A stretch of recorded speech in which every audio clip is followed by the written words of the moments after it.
they believe that ever since the brutal invasions starting from the 7th century, not in the 8th century, because we think of only Sindh invasion as the first one, but there were incursions even before that. The movement of the society suddenly, I think, stopped once these invasions hit mainland Bharat, which is around the 11th century after Prithviraj Chauhan's defeat. Once that happens, the society is trying to preserve what it has in the first place because it doesn't have the time or the patience for any other kind of experimentation. And therefore, whatever would have happened, we don't know what would have happened. It may have stayed, it may not have. But after that, people say, Apad Dharma says, stand your ground. We will come back to this later, but now let's protect what we have.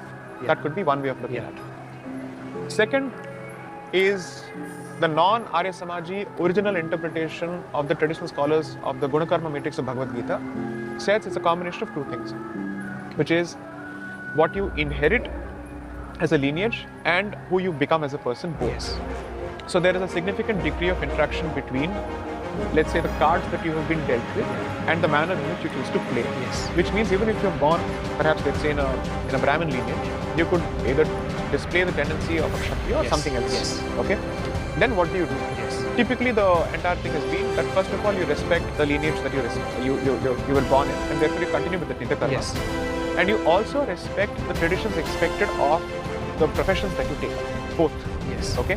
But your access to those professions would be extremely difficult simply because there are established traditions, which means starting from dietary restrictions to worship and work, they were all connected.